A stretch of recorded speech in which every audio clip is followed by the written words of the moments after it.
Coach Yeng Yao, matindi ang sinabi sa darating na Game 5. Game 5 bakbakang Barangay Ginebra versus Rain or Shine game prediction. Sino nga ba ang lalamang? Makabawi kaya ang Barangay Ginebra? Nagawang maitabla ng Rain or Shine Elasto Painters ang series matapos yung intense game, hindi lang ng mga players, intense rin yung naging sagutan ni Coach Yeng at Al Francis Chua. Dahil dyan, dagdag flavor yan ngayong semifinals at kaabang-abang ang darating na Game 5. Ang tanong, sino nga ba ang makakalamang at makakabawi nga ba ang Barangay Ginebra? Sa tingin ko, mas gigil na bumawi ang Barangay Ginebra dahil paniguradong imo-motivate ni Boss Al ang kanyang kupunan. Pero hindi nga uobra yung motivation lang. Kailangan mayroon silang gawin.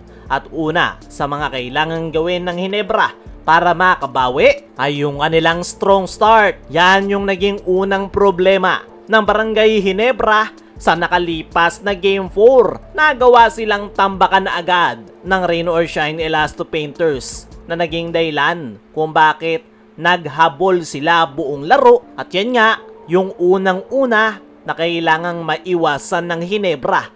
Kailangan pag-start pa lang ay buhos agad yung kanilang performance. Huwag nilang hayaan na makaporma ang Rain or Shine Elasto Painters. Depensa kung depensa at agad ipakita ng Ginebra yung kanilang aggressive pagdating sa opensa. Kailangang mag-init agad ng start yung 5 ni Coach Tim Cone, lalong-lalo na itong si RJ Abarientos. Hindi nga maganda yung performance ni RJ last game at siya nga yung pinakakailangan na mag-step up sa darating na Game 5. Kakailanganin ng Ginebra yung energy at kumpiyansa ni RJ Abarientos dahil sa kanya nakasalalay kung magiging maganda yung takbo ng kanilang kupunan. Pagdating kay Justin Brownlee, walang problema dahil pagsimula pa lang ay buhos na agad yung kanyang laro. Yung mga kailangang mag-step up ay sila RJ,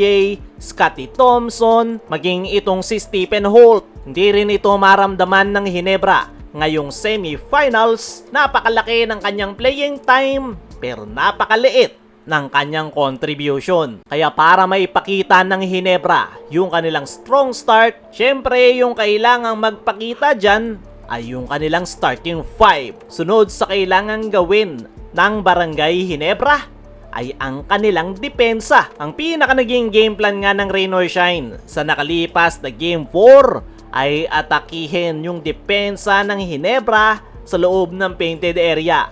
Alam ng Rain or Shine na mahina ang Ginebra pagdating sa interior defense at doon nga nila tinalo ang Barangay Ginebra. Kailangan niyang magawan ng paraan ni Coach Tim Cone. Mas maganda kung bibigyan niya ng playing time yung kanilang mga big man. Pagsabayin sila Norbert Torres, Japet Aguilar, maging si Kenmark Carino. Dahil malaki ang may tutulong nila pagdating sa depensa sa loob ng painted area. At last but not the least sa kailangan gawin ng Ginebra ay ang kanilang strong finish. Isa rin yan sa napapansin nating problema ng Ginebra ngayong semis. Maganda yung kanilang nagiging simula pero pagdating ng fourth quarter, doon sila nagko-collapse. Sa dalawang panalo ng Ginebra, muntik-muntikan na sila sa Rain or Shine dahil sa fourth quarter palagi sila hinahabol. At yan ang isa sa kailangan magawa ng paraan ni Coach Tim. Kailangan nila ng strong finish kung gusto nilang manalo. Ang problema sa Ginebra ay short rotation lang yung ginagamit ni Coach Tim na possible na dahilan kung bakit sila nagko-collapse sa dulo. At ang solusyon dyan ay palawakin yung kanilang player rotation.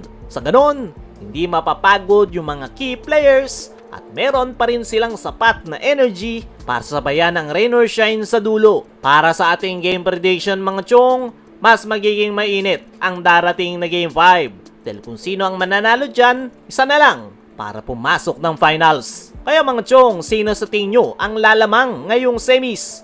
Comment mo lang dyan sa ibaba. Samantala, Coach Yeng Yao, matindi ang sinabi sa darating na Game 5. Ngayon nga natabla na ang semifinal series ay nabanggit mismo netong si Coach Yeng Yao na expected nila yung magiging adjustment at magiging bawi ng Barangay Ginebra. Pero hindi nga daw sila nababahala dyan dahil alam na daw nila yung kanilang gagawin basta maging maayos lang daw yung tawagan. Alam na daw nila kung paano talunin ang Barangay Ginebra kaya kumpiyansa itong si Coach Yeng na mananalo sila sa darating na Game 5. Kaya mga chong, ano ang masasabi nyo sa sinabi na yan ni Coach Yeng sa Barangay Ginebra? Sino rin sa tingin nyo ang makakakuha ng panalo sa darating na Game 5? Comment mo lang dyan sa ibaba.